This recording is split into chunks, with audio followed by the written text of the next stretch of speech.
The world is becoming increasingly proficient at telling stories that deny God. As such, we need Thinking Christian to become as natural as breathing. Welcome to the Thinking Christian podcast. I'm Dr. James Spencer, and through calm, thoughtful, theological discussions, Thinking Christian highlights the ways God is working in the world and questions the underlying social, cultural, and political assumptions that hinder Christians from becoming more like Christ. Now, on to today's episode of Thinking Christian. Hey everybody, welcome to this episode of Thinking Christian. I'm Dr. James Spencer, and I'm joined by the hosts of the Bible Unbranded podcast, Rebekah Josberger and Renee Duffy. And today we are going to be talking a little bit about the Sabbath commands probably in Deuteronomy, but also just the law more generally and how it points us to theology, what it says about who God is, God's character. And I think a lot of times this is one of those things that I've run into as I've taught undergraduate students, particularly because of the way Paul teaches the law in the New Testament. The law is sort of viewed with a little bit of suspicion. It's viewed with a little bit of like, we don't need the law anymore. The law is passe. We've moved beyond that.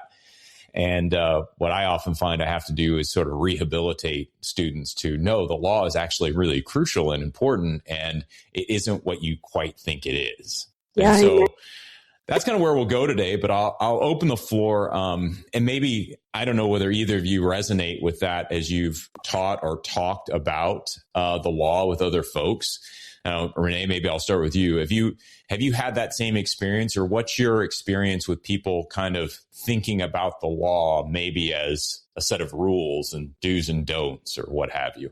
Yeah, I will say that like my student experience hasn't been exactly that, but I think that's because the student population I've mostly been fortunate enough to teach are actually students who kind of come in with no preconceived notion, which is kind of a fun place to start from.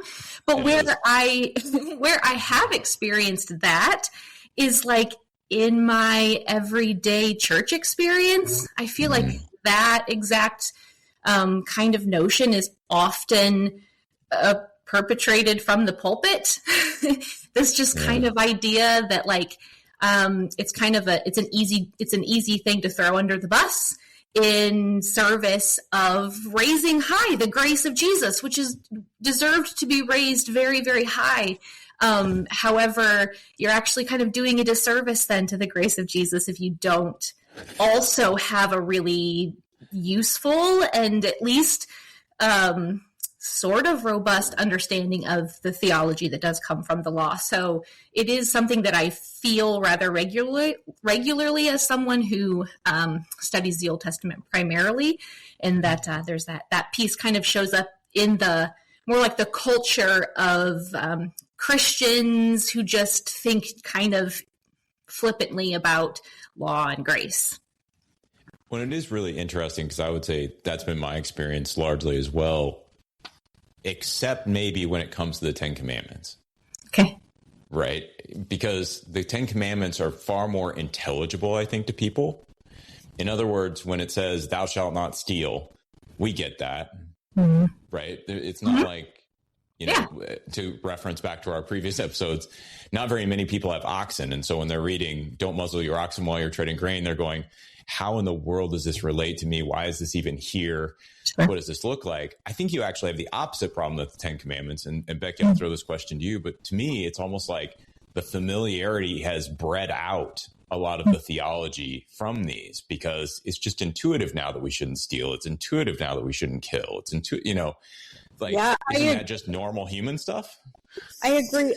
It's interesting that we're talking about Sabbath today, because that's the one of the Ten Commandments that I get that people seem to trip up on, where they're like, yeah, but what about the Sabbath? And usually the hang up is, it's at least the way it's expressed is this idea of there's something I'm going to do wrong, and I don't know what it is. I don't know what we're supposed to do. Do we have to hold, all those feelings, and you get a little bit of pushback on the Sabbath. At least I do, from students or at church, which is really, really interesting to me, because the number one thing I hear from students is how tired they are. And I'm like, always telling them, Yeah. if you could serve a God who doesn't just offer you a once a week nap day, which I don't read too much into how what that means or what that's supposed to mean, because that's through the lens of what are we or are we not supposed to do, which is what you're talking about, is that natural understanding of law. Wouldn't you be really happy to sign up for that one? Serving that God, and yet that's the one I find that people kind of push back on, of the 10 Commandments, because they don't know how they're supposed to fulfill it, and it's scary, and they don't know if they have to, those kind of ideas. And for me, that's just evidence of kind of a fundamental misunderstanding of both Old and New Testament, of what law is, what it's trying to do. Yeah, it's interesting. We've almost boiled down law into its application. So in other words, the ones that are, like I said, the ones that are easy for me to follow, don't kill anyone. I feel like I've gotten that one down pat. Stealing mostly, right. You have some of these that you're just like, I wouldn't do those anyway. So, okay. But then Sabbath. So then the question becomes, well, how do we do it? And we miss the whole point, because we've focused on, well, the law is telling us to do things or not to do things. And so if I don't understand how to do this, how do I know I'm going to do it right? Is it really going to work the way that it's supposed to? Does this rationale really still hold up in a, consumerist capitalist society where we have to be busy 24/7 and, get alerts all the time? Like, you can see why it's a tension point. Yeah, agreed.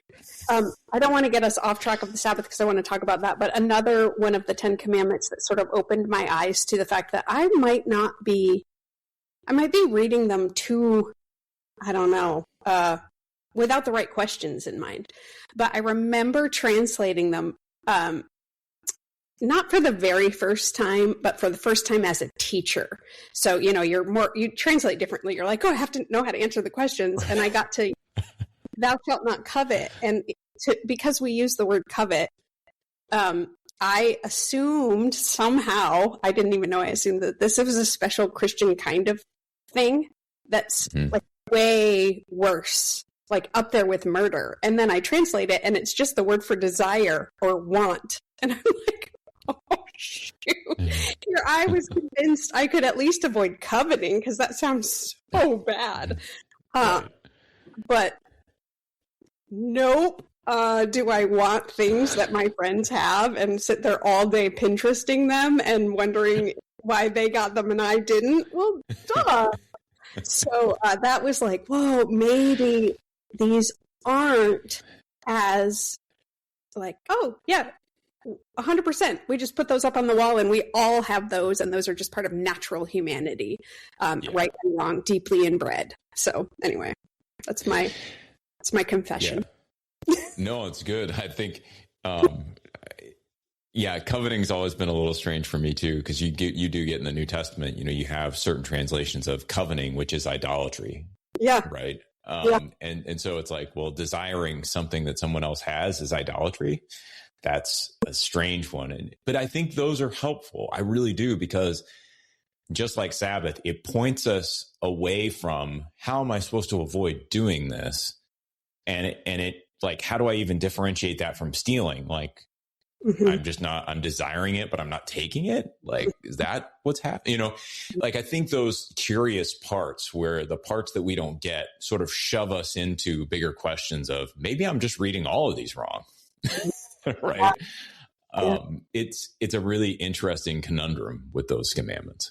So, one of the cool places that my journey started with this was this thing. I think Dr. Block has made it relatively well known. I don't know for sure.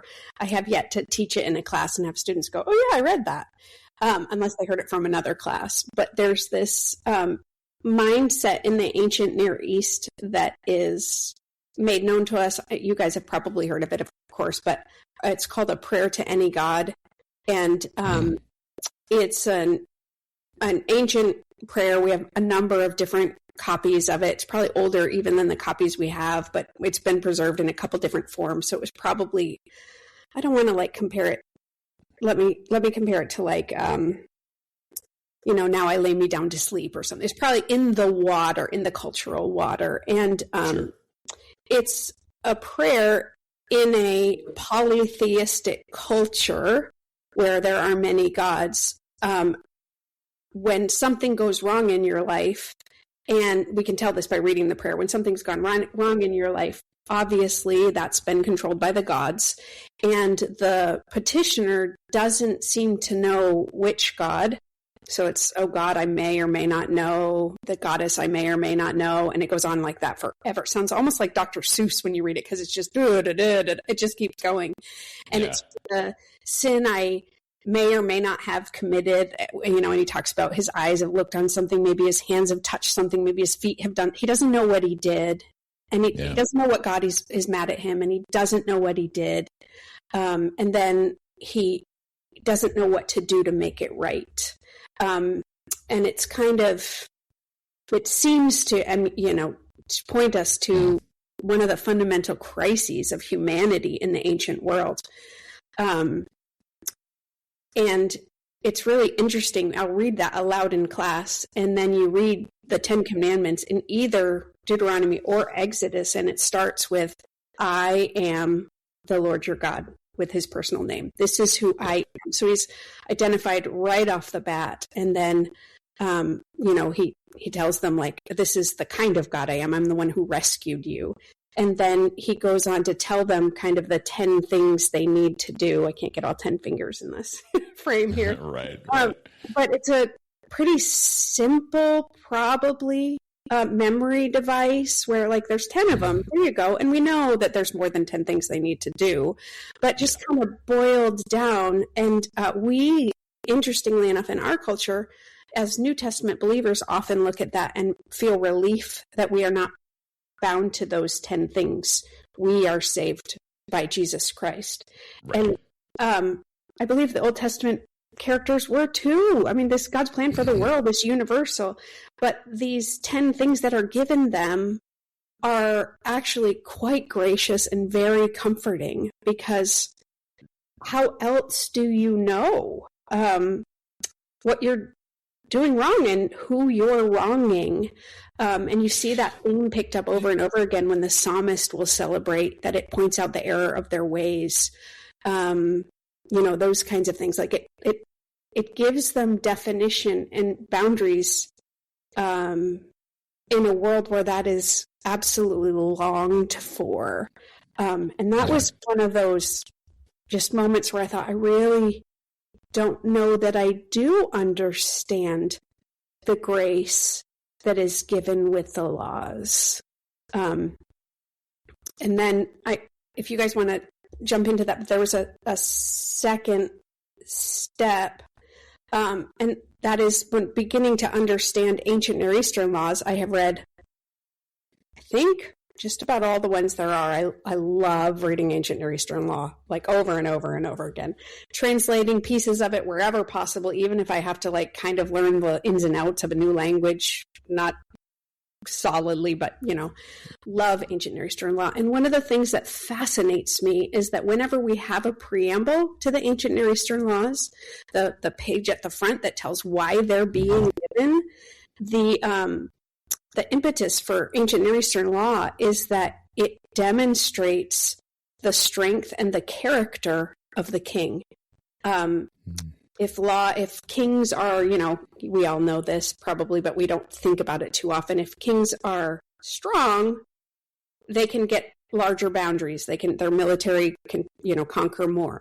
But if they're only strong enough to get bigger boundaries, but not strong enough to rule with justice in their land, they're just bopping from war to war, then they're considered strong outwardly and big, but they don't have the majesty or the strength to also rule.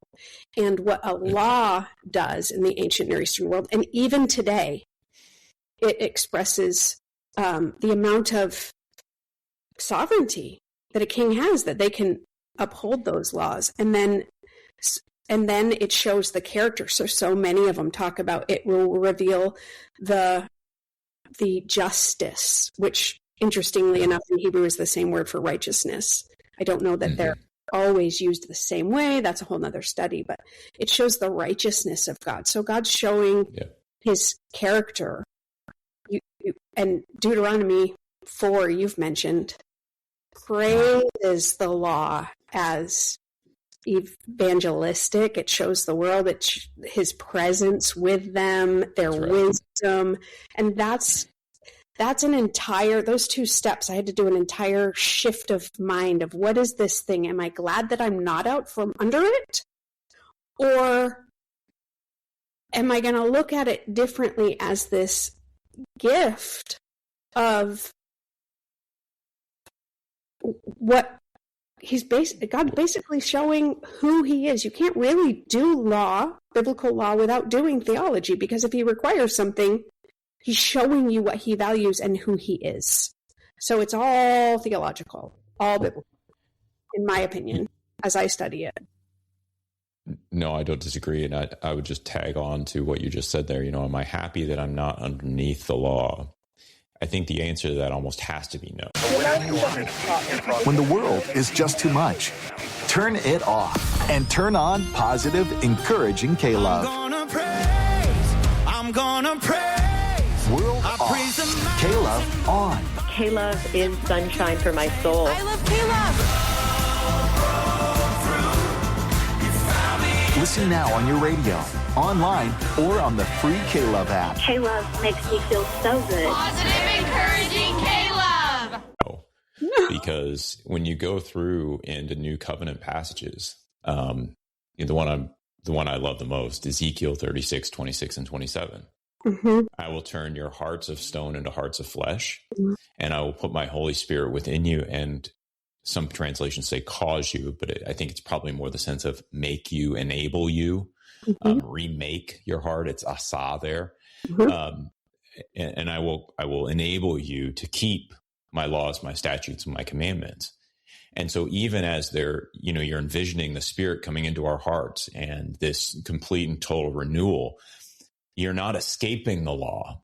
You're learning and being enabled to live underneath it.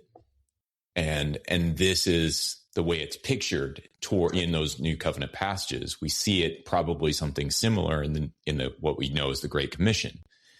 Jesus is given all authority. We make disciples. And what is part of that making of disciples? It's teaching them to observe all Christ commanded. And so these are not things that we want to escape from. These are things that we get to live underneath. They're appropriate, enabling constraints for us that allow us to live into God's order in ways that we couldn't otherwise. So, just throw that out there as sort of a rejoinder to your statement. And Renee, do you want to jump in? You got anything? Sure. I'll just add what is probably no surprise to either of you, that narratively, each of these is happening during this really key transition moment for the people. And that they're being given freedom. Their freedom from Pharaoh comes with this law that is also their freedom, which is what you're describing, is that this freedom being to follow the law, the freedom to fight against it, but to be able to live holistically inside of it. And then now they're going to be leaving the wilderness and leaving that moment of they're not in bondage to a man, to Pharaoh, but they're in bondage to this space. This isn't where they're supposed to be. They're heading somewhere else. And so as they head into that freedom that is their land, they reiterate that this is how you achieve freedom, or this is how you experience freedom, is by walking in God's ways. Yeah, that's good. That's a good point. It's interesting to think about when the law is given. It's given after they've got this sort of quote unquote political freedom. I did a fair amount of study on the use of the Exodus in early American discourse. And one of the things you find is that it looks an awful lot like what you see in liberation theology. The Exodus is leveraged as a political narrative. We need freedom. Well, why do you need freedom? So we can live life on our own terms. And you go, well, I think we missed something here. the Exodus is followed by the law, which means you're not living on your own terms. You're living on God's terms. That was the whole point. But you see that use of the freedom and the liberation of the Exodus very seldom paired with the constraints in liberation theologies. And that was very much the same in revolutionary America. Okay. Something very similar in the Civil War, the use of the Exodus on the North and the South, both sides claiming to have been on the side of elimination of tyranny, but really so that they could continue doing what they wanted to do. And so this aspect of law is part of what I think we miss an awful lot when we're looking at the Exodus. I mean, I love that point, Renee. It's a fantastic point. Yeah, I think I've heard Becky say before, and I really appreciate this idea that like we think of the opposite of law as freedom, but actually the opposite of law is lawlessness. Does that sound familiar, Becky? Am I getting that right? Yeah, that we don't actually crave lawlessness. We crave freedom, which comes with law. Yeah, that's exactly where I was just going to go with, like, it's difficult in our culture because we kind of want to throw off all parts of rule that don't conform to what we agree with. But let's be honest, our cries for justice are, because hopefully we're crying for justice in a number of settings in our culture. We've watched that for a number of years. But the justice that we're crying for is that the law works consistently for all people groups, not that the law is no longer relevant. And that's, we kind of get that confused because we do have the luxury of so much justice in our country. You would not want to live in a society where lawlessness rules. And even more so, and I always have to confess this, most of my comprehension, because I'm such a privileged Westerner that can kind of count on the law. Like, if a policeman comes up behind me, my heart will race a little bit because I don't want a ticket. But that's it. Otherwise, I'm like, oh, these people are coming to help me. I'm a very privileged, protected under the law, so I like it a lot more than I realize I like it. But Netflix, all these like old, Vikings and stuff like that shows. So my scholarship is highly influenced by Netflix, but it helps me understand. You probably shouldn't admit that, so you guys can distance yourself from that. But that idea of like, oh, this is how protected I am and we are, so that I don't know that we really can understand the value of, it's not just that this is what I can't do, I can't steal something, or I have recourse if someone else does, and it's not just a principle, someone is going to enforce that principle. And then one of the big things in the Old Testament, especially in Deuteronomy, and this is where I think some people start going off on this humanitarian thing a little bit, but is that within this framework, it's because God doesn't show favoritism. It's not supposed to be a corruptible framework based on the things that the world usually gets corrupted by: power, wealth, other things like that. And there's a heavy, heavy focus on that in Deuteronomy, especially watching out for those who don't have the same social advantages or wealth or position, and making sure that they get the same kind of justice. And honestly, I think if it's phrased that way, we all realize that's what we want to live under. So there's some beautiful, beautiful things about the law that I think have to be repositioned when students start to understand that the law is literally giving a snapshot of something about the character of God. And if we as believers really do want to understand God better and know him better, and be more like him, then the question ceases to be, do I have to uphold the law? And becomes, how do I? What is it showing me about God? Which is what we started this whole conversation with. And then the safeguard that I always have to remind people, including myself, is that fear that we're going to get it wrong because we don't quite understand it has a solution. It's already been taken care of. There's this thing called grace that was fixed on the cross. So we have this like incredible opportunity to explore what God looks like in his instructions. And if we mess it up, we're already redeemed. It's okay. It's okay. We're already covered. And anyway. Now, I lead a Bible study on Wednesday mornings, and we're going through the book of Hebrews. And so one of the things the book of Hebrews is really interesting in is the way it frames some of these Old Testament structures, the tabernacle, the temple, the law, the priests, and all the way that this works, and sort of pointing to the better that we now have in Christ. And what I've been trying to emphasize with the guys in the study is, look, we're not saying that the better sort of supersedes what was before. We're not saying that what came before was worthless or trivial or unnecessary. What we're saying is that it served a particular function that, was always pointing us forward to something else.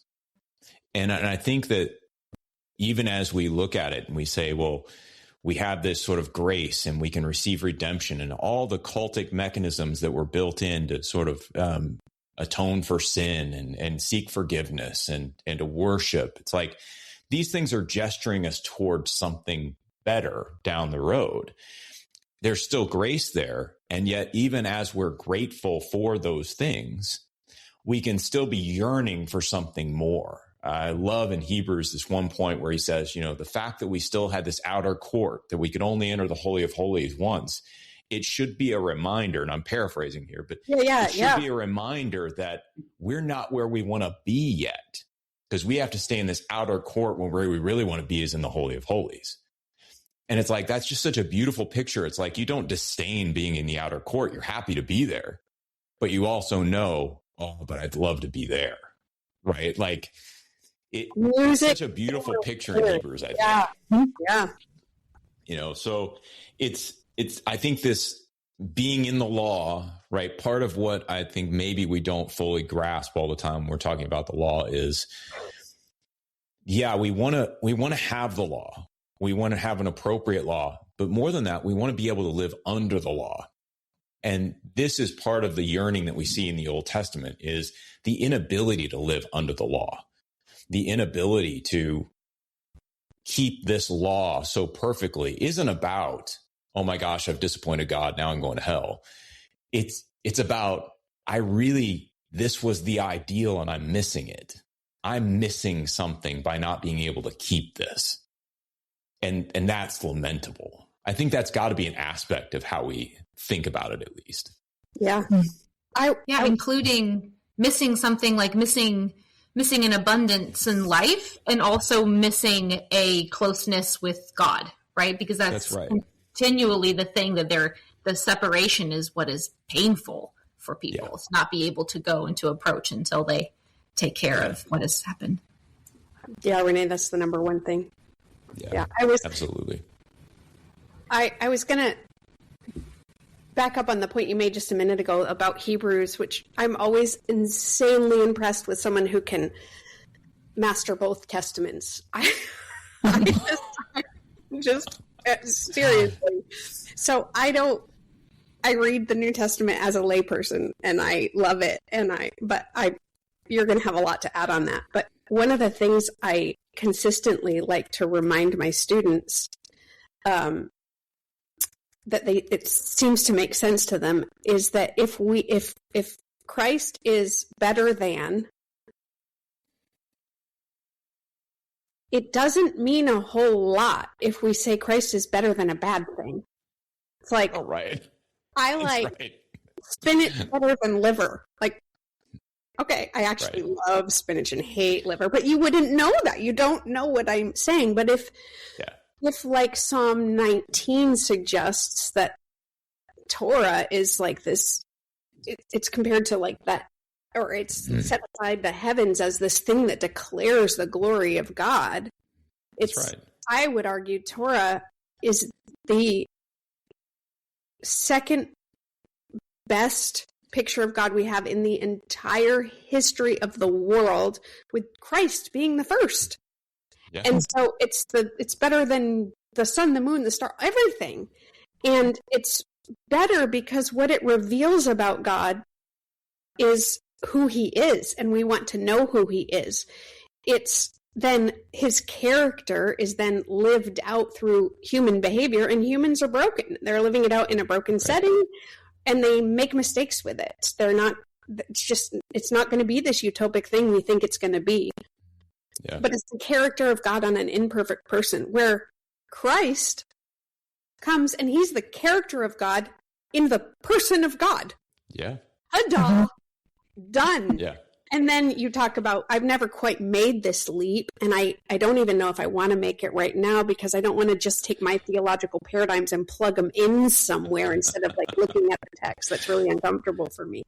But as New Testament believers, when you keep talking about the incorporating of the Holy Spirit and stuff, which is so profound, but we get to be imperfect, but we have the Spirit of God in us as we're trying to walk out this this law. And I don't know if perfect completion of the law, and this is where I just haven't asked myself this question inside the Old Testament text enough, was ever what was expected or required.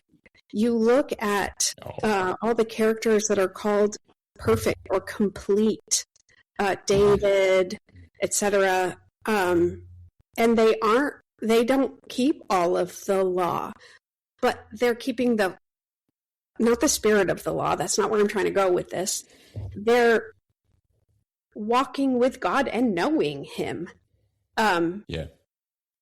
And you mentioned even, I'll leave it there. My brain's firing on No, I mean, I'll say this. I think one of the points that I tend to make when I'm dealing with these kind of issues, because we've had such a tradition of the Jews needed to keep the law perfectly in order to be saved. Nobody can do that. You all fall short of the glory of God, yada, yada, yada. Like everybody knows that sort of narrative.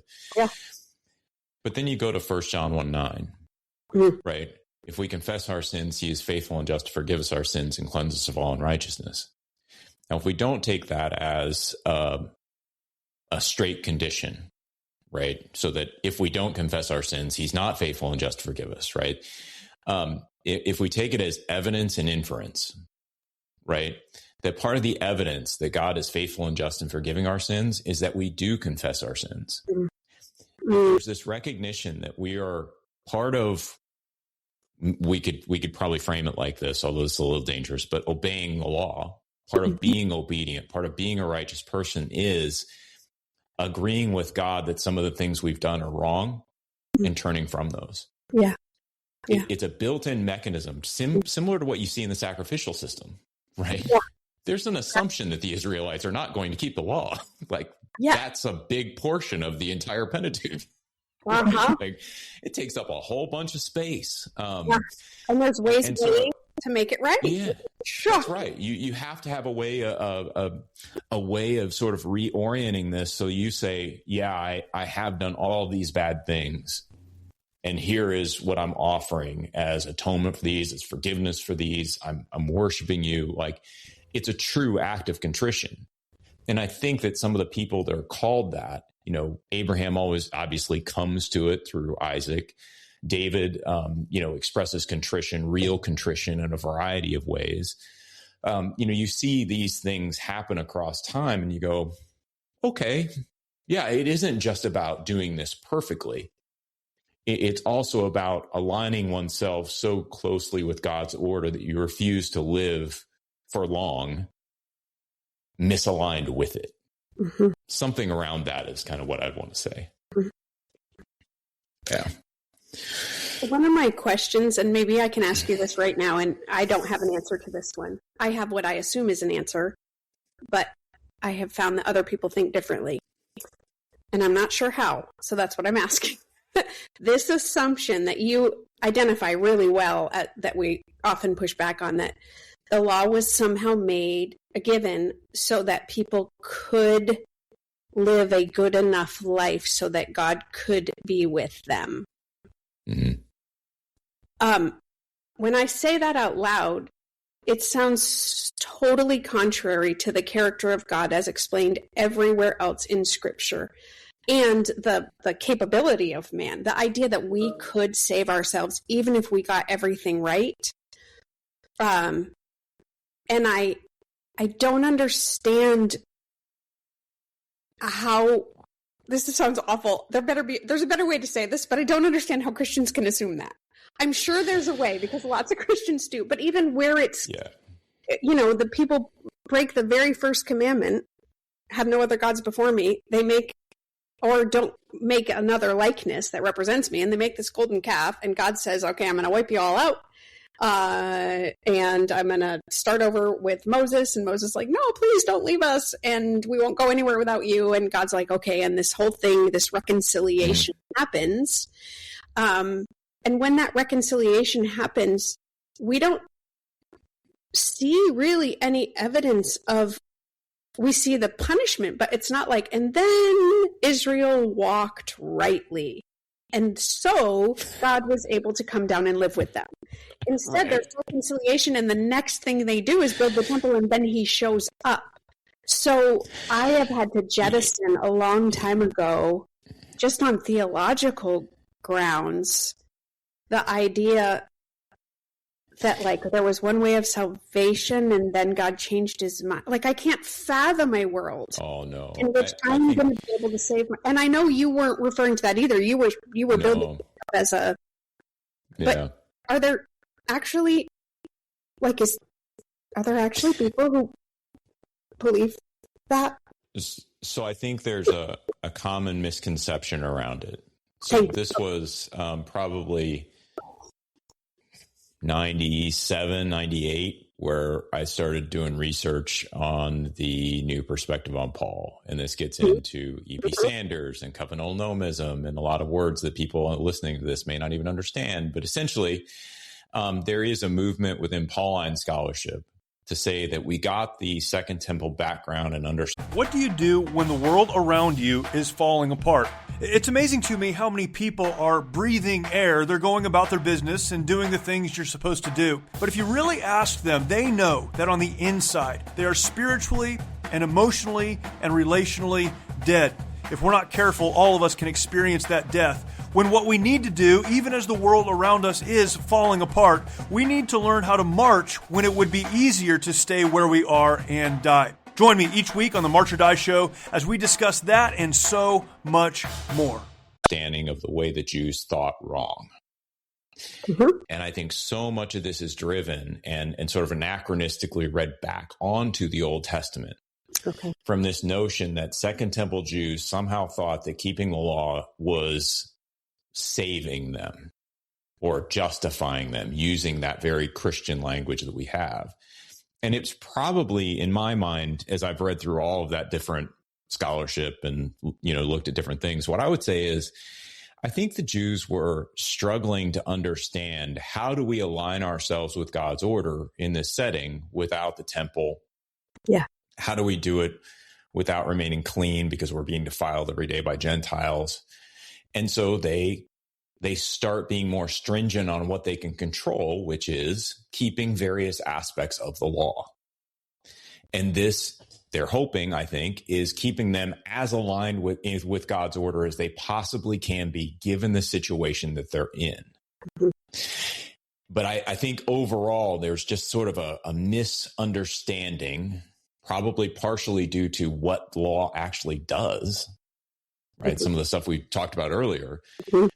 I think there's just a misunderstanding of what the law actually was meant to do and how it was supposed to be enacted. And you get hints of this in the prophetic literature. I desire mercy, not sacrifice. Yeah. Right? Well, what do you mean? You told us to sacrifice. Or the temple. We have the temple. Like, what are we talking about here, God? You told us to offer sacrifice. That's what we're doing. And he's like, no, I desire mercy, not sacrifice.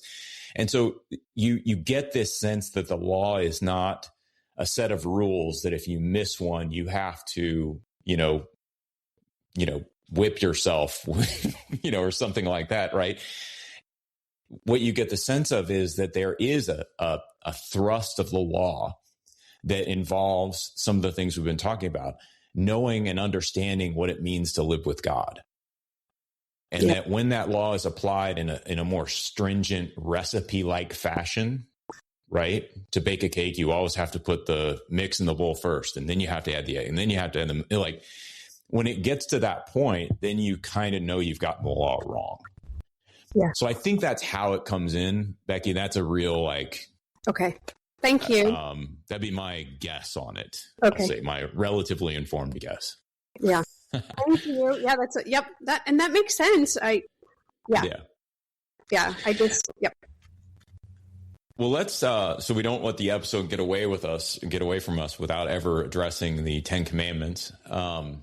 Let's jump back into those real quick. Or Sabbath.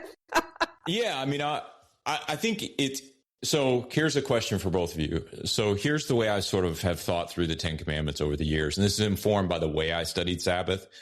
So it may not quite square, but when I try to help people understand how I read the law, this is how I do it. So I don't know that it's as interpretive as it is heuristic, right? But I think two things have informed me. Number one is the Sabbath. Number two is the sabbatical laws, right? Mm-hmm. And so I tend to start by reading the law and saying, these are divinely empowered practices. Mm-hmm. They work and function because reality is the way it is, and particularly because God is the way he is. And so when I read something like, thou shalt not steal, my tendency is to say, well, what would it say if I did steal? If I'm in Israel and I'm an Israelite and I'm supposed to be sort of displaying the wisdom of God to the rest of the world, and I'm out there stealing and killing and committing adultery and coveting what other people have, I'm suggesting that God can't provide for me sufficient. I'm suggesting that these are not humans. They're obstacles to my own agendas. Mm-hmm. I'm suggesting that, the covenant that I made with God in marriage doesn't mean anything. And I'm suggesting that God gave my stuff to someone else, and it's my job to rectify his mistake. Mm-hmm. Right? There's always a theological sort of implication to doing the opposite of what the 10 Commandments are asking you to do. Mm-hmm. And so what you end up with is sort of a back end way of helping people understand how this relates theologically. So how does that strike you? Maybe I'll go to Renee first. How does that strike you, Renee? Does that? I mean, I'm trying to process through each one of those things and like all of the outcomes from it. Like it definitely, it's making sense. It is helping people go from, well, it's always striking, right, that the 10 Commandments are given to us in the negative. Right. Like that they're restrictive in that particular way. And so thinking about the positive helps.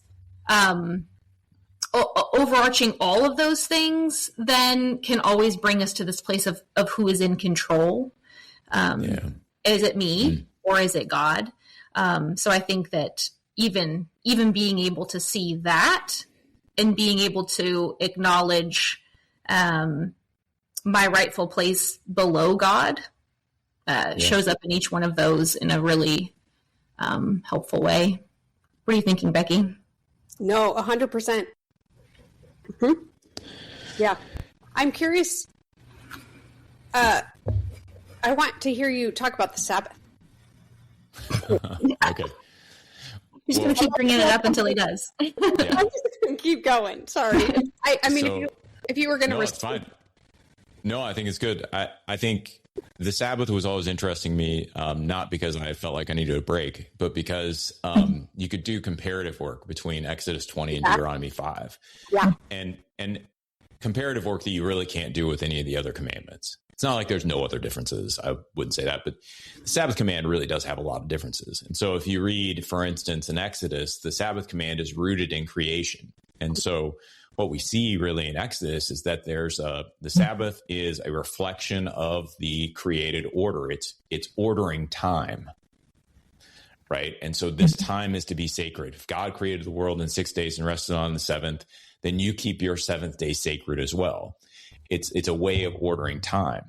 But you get a completely different vibe when you jump over to Deuteronomy. Deuteronomy roots the Sabbath practice back into the Exodus.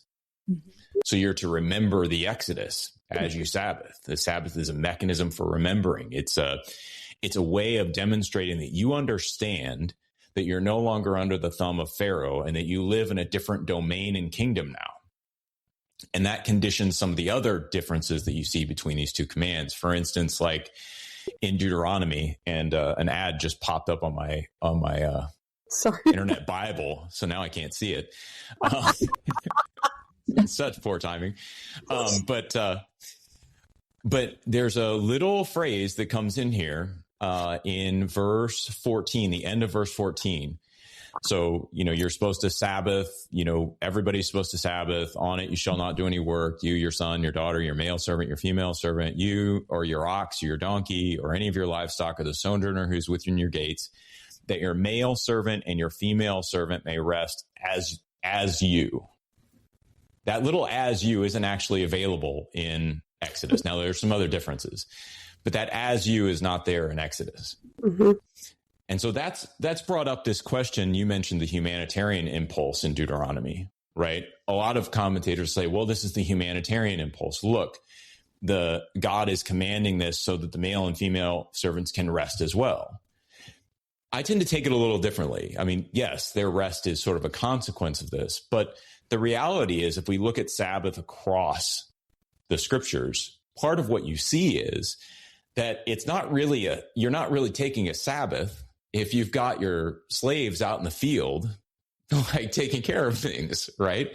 Like, how is this trusting God if I've just got my workers out there doing it and I'm sipping back a lemonade and just chilling, right? And so what we see in the Sabbath command here in Deuteronomy is a move toward the theological, that the practices that are put in place, the way that the Sabbath is to be exercised, is aligned with who God is, the way that God is structuring the society, and I think the difference, the contrast between Pharaoh and God. Pharaoh requires ceaseless work. Yeah. God, of everyone, like of all the slaves. God is saying, that's not how my world works. Everybody gets this break. Everybody treats this time as sacred. This time was made sacred. If we read, from Exodus to Deuteronomy, it was made sacred by me at creation. And you're for darn sure not going to screw it up by having your slaves work on the Sabbath. Yeah. That's kind of how I see the two, sort of that whole narrative connecting. And so, so the Sabbath in Deuteronomy to me gives us real handles for understanding how to read all of these commands in more of that theological register.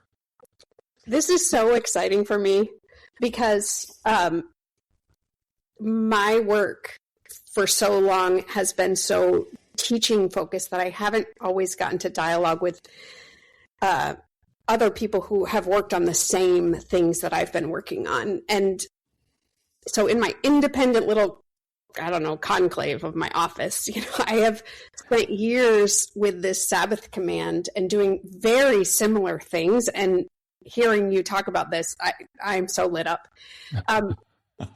I would say I do almost the same thing with it, which is so exciting to me when people are approaching the text with a similar mindset and methodologies, but not talking to one another and finding similar things. It can be very affirming that I'm not just out there, making up my own theology, which is always so scary. The one piece that I brought to the question before I even started, when I noticed there's a piece of the 10 Commandments that I can study, that there's actually a comparative analysis that can go on. And that was the Sabbath. So same kind of thing. All my study with law had already driven me to believe and to test repeatedly every time I go to anything like the Sabbath laws, that the reason something is being given to us is because it shows us something about the character of God. I mentioned this last time we talked But Deuteronomy 10, when he says, the Lord your God, at 17, the Lord your God is God of God and Lords of Lords, the great God, mighty and awesome, who shows no partiality and accepts no bribes. He defends the cause of the fatherless and the widow and loves the alien, giving him food and clothing. And you're to love, and you almost want to, therefore, you are to love those who are aliens, for you yourselves are alien. We're aliens in Egypt. And so it's like, I do all this, so you have to. That's right. Because you're emulating me. So with that idea, which I didn't find in Deuteronomy 10, it's so little that I didn't see it until after studying a lot of these laws. I went to the Sabbath laws. And that's the one little piece that I'm kind of asking you, James, to test off camera and see, like, does this fit? So instead of seeing a difference, there is one, between what's going on in Exodus and what's going on in Deuteronomy, if they're both reflecting the character of God and they're both the same commandment, so it seems like maybe they'd be reflecting something similar about the character of God because he's asking them to do this. You talk about Sabbath ordering time and structure, which 100%. But it's not just ordering things. It's ordering things to teach a lesson, like to give the people a reminder every week. I did all of this and I made it perfect. And it's finished and I did it. So you don't have to, like, you're not going to make it perfect. You're not going to, it's that thing Renee was talking about the sovereignty of God and where our place is under him. And it has kind of this complex layer. I talk to my students about this. I'm like, it's kind of like heaven in Genesis 1. Like, it's all done. It's all taken care of. And so you get to kind of rest in that. Closest thing I think we come to in the Old Testament as an idea of a utopia, that God did it and it's complete. And I think what he's doing in the Deuteronomy passage is the exact same thing, but he's referring to something that is much closer in the minds of the Israelites as an example in their immediate context of his redemptive, redeeming, finishing, freeing kind of power, in that they are no longer slaves. He did the thing. He redeemed them, and they get to remember that once a week. And I can't quite make the firm connection without forcing it. That's kind of the weakness of where I'm going. That firm connection between that redemptive finishing power of Genesis 1 and that redemptive, literally redeeming, freeing kind of experience that the Hebrews, that the Israelites experienced in the Exodus. But they seem to be pointing to the same characteristics of God worked out in two different spots in history. They're pointing to something about the character of God that, rather than being different, seems to be the same in two different expressions. And I don't know if I haven't had other people test that idea for me. I don't disagree that it would point to a very similar character of God. I think, if not the exact same, I think, the connections between creation and Exodus are such that it almost needs to read that way. Yeah. I would also say that while I haven't done the study, my hunch is that when we look at the bringing out of the people from Egypt, which is the way the language just used here, my wish would be that it's redeemed. I know. Right. Because redemption then speaks to ownership, which speaks to sovereignty, which, all these things. Well, and even if it isn't here, he's talked about the redeeming one of Israel out of So, But my hunch is that what we're looking at in all of this is a set of concepts that are consistently overlapping and found in connection with one another. So, I mean, even as you were talking about the ancient Near Eastern law codes and what these do within the context of a king, shows his character, shows his sovereignty. It's hard not to conjure up the image of God in Genesis 1 and recognize that, you know, this reflection that the humanity is supposed to do is intended to both demonstrate God's authority and mark humans off as having a unique dignity and character. You know, and then, you know, you get into Sabbath. Obviously, we have Sabbath again here. We have, you know, the creation of an order coming out of chaos within Genesis 1:1 through 2:3. You have the very similar thing happening in Egypt, at least on a conceptual level, that they are in chaos, that they're in oppression, that there is no room for worship. Like, exactly. All of these different aspects sort of start to pile up conceptually at the very least. And I think we are intended to read a lot of that, not into the text, but we're supposed to read this text in that context. Yeah. Yeah. And so I agree. I think there's a real richness here, and it's all, you know, sort of shoving us back to God is sovereign, God is wise, God is benevolent. Now you're free to worship him. Yeah. And this is what that looks like. It looks like Sabbath. Well, it looks like a bringing back of that ordering of time. And it would make sense too. We talked last time about, you know, where you go to the bathroom in your war camp. These very crystal clear, kind of human samples of how you would remember that God is there and how it would be driven home, that to serve a God who is sovereign, ordered, sufficient, and redemptive means that we have the privilege to remember that through rest. That's right. And that kind of, you know, and of course you run to the New Testament and Jesus is like, and Sabbath was made for man. And you're like, no, But that kind of, in my mind, frees me up from the question of, but how? What will God count as Sabbath obedience? That's right. But anyway, I think those, there's just so much beauty there. And I nap every Saturday or Sunday. I agree. And maybe what we do, maybe next time we keep this going and we'll stick with Sabbath for one more episode and can maybe expand it out a little bit, because I think there are some interesting structural questions to talk about with regard to the modern day church. There's some interesting things we could discuss just on our own personal rhythms of rest and those kind of things, to display the character of God that is gestured to in Sabbath or pointed back, reflected in these laws. What does it look like for us to do that in our daily lives, and how much improvisation can we actually use in doing so? Yeah. So maybe we'll pivot to that next time and just stick with Sabbath for a little bit. Seems good to sit with. Yeah, I love it. Thank you.